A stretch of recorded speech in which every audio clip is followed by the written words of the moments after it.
Chapter 5 In the Cave. The next Saturday was Becky Thatcher's birthday, and all Becky's friends were very excited. "It's going to be a wonderful day," Becky told Tom. "We're going to have a picnic by the river, and after that, we can visit McDougal's cave." So in the morning, a big boat took Becky, Tom, and all their friends down the river. There were some older children on the boat, too, but all the mothers and fathers stayed at home. Picnics are better without them.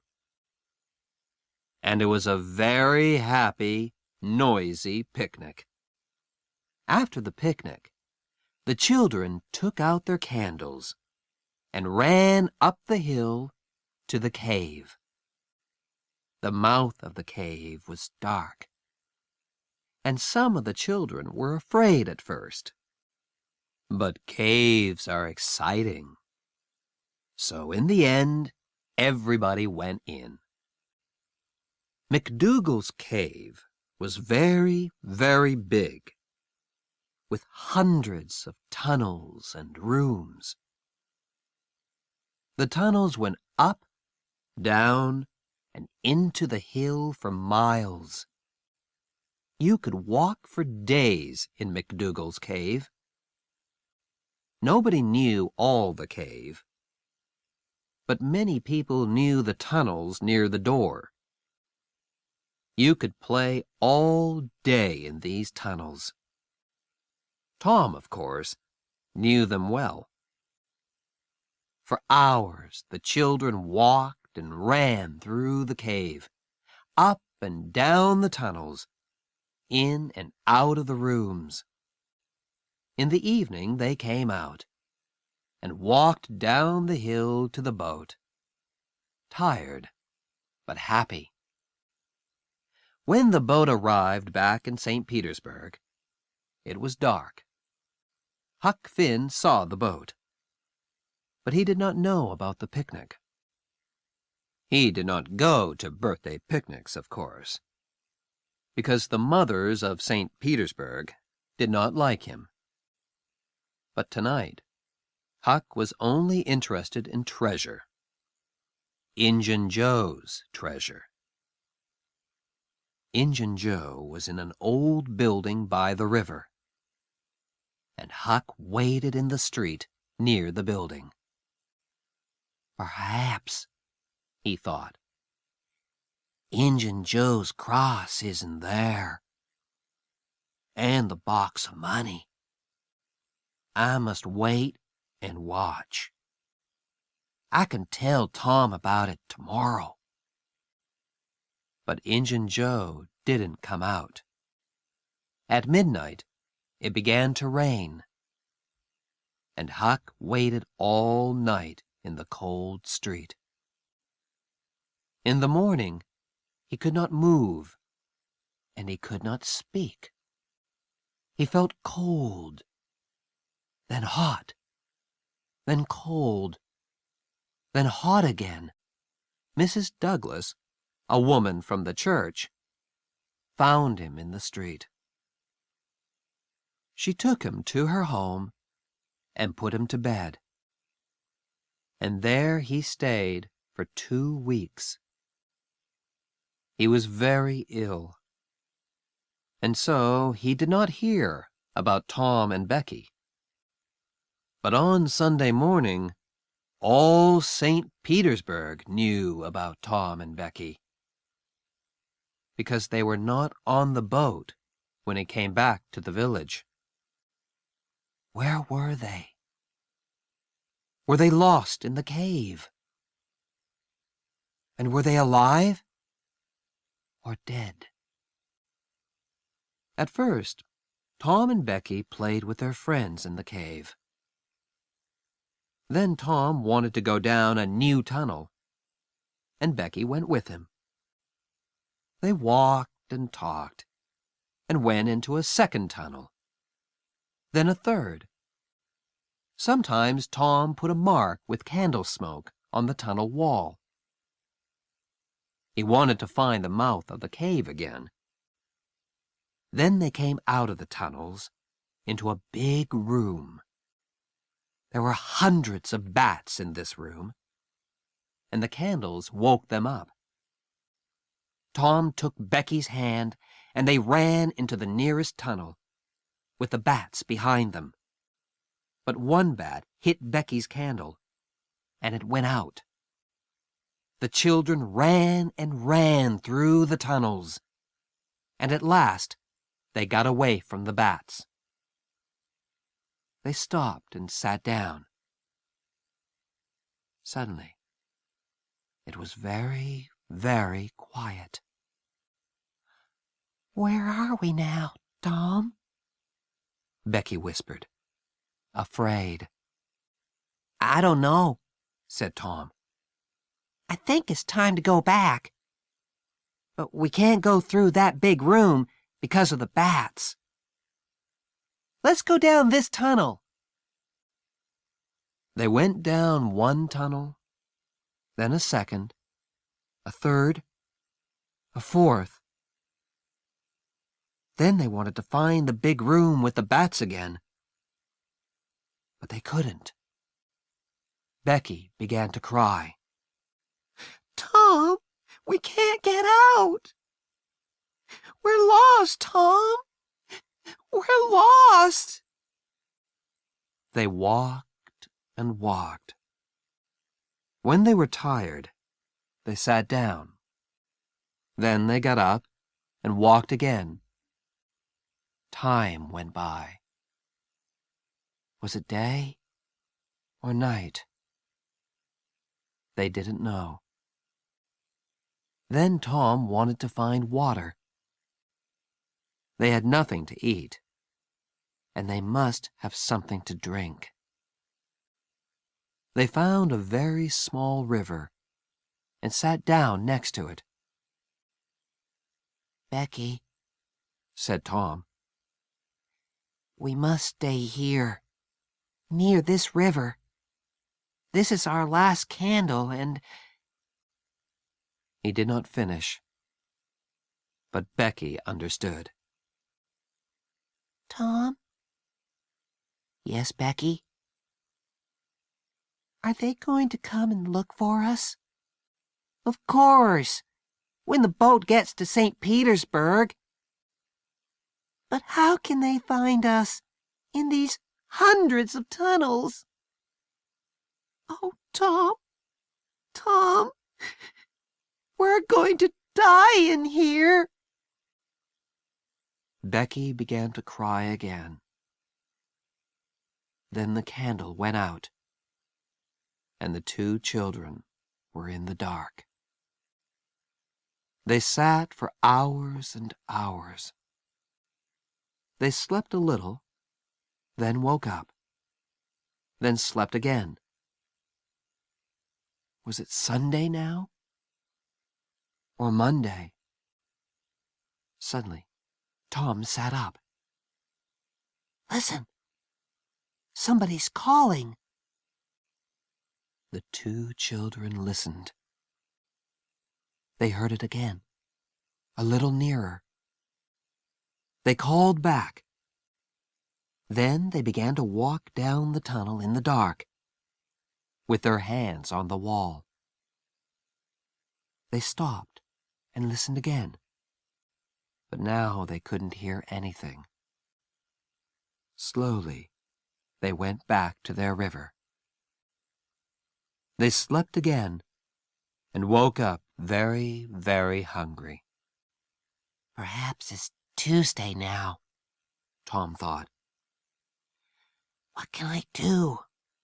I must do something." Then he had an idea. "Becky, listen. I've got a long string in my pocket. I can go down some of the small tunnels and get back to you with the string. You wait here." Slowly and carefully, Tom went down the first tunnel on his hands and knees. Then the tunnel wall on his right finished, and there was nothing. Tom put out his hand to feel the floor, and just then, away to his right, he saw a hand with a candle.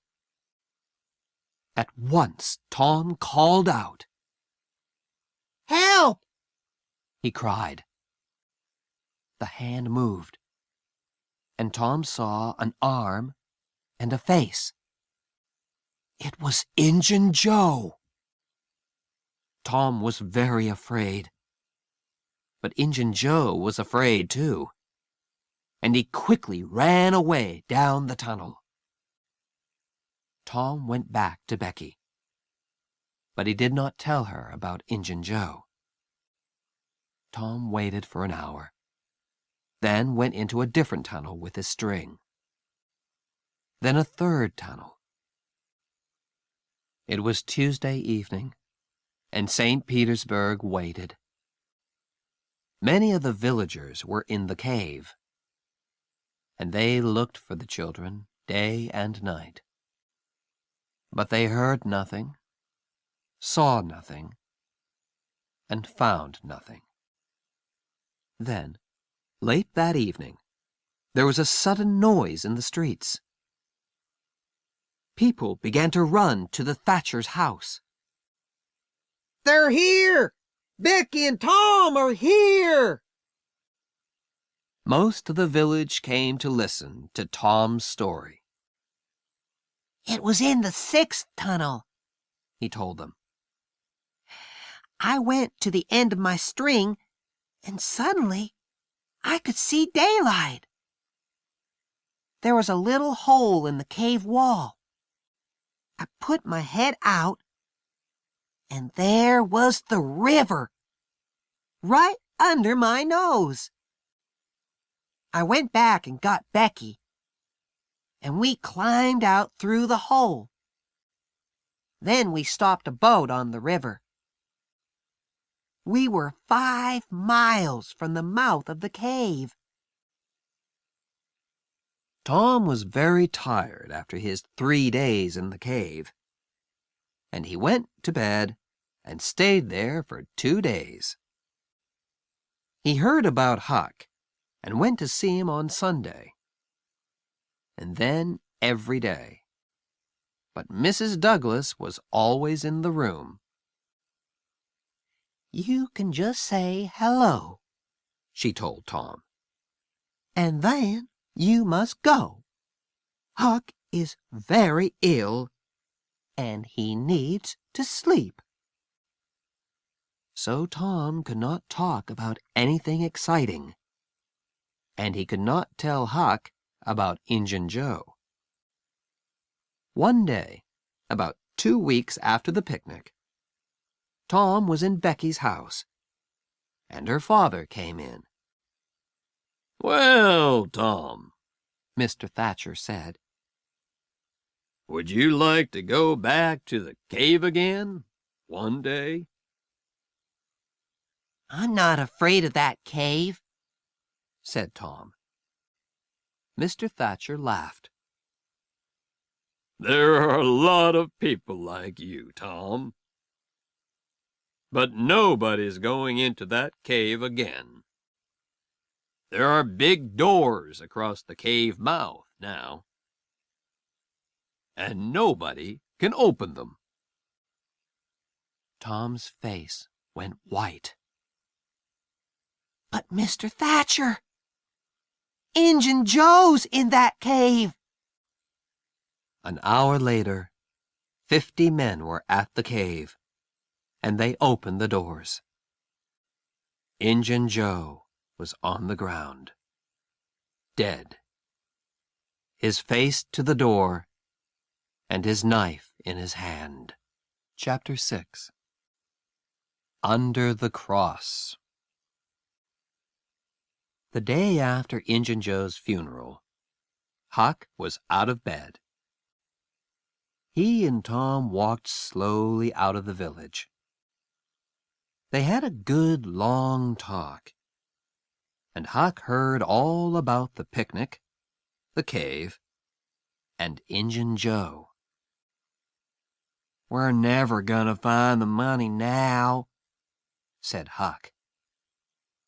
"Huck," said Tom, "the money isn't in St. Petersburg. It's in the cave.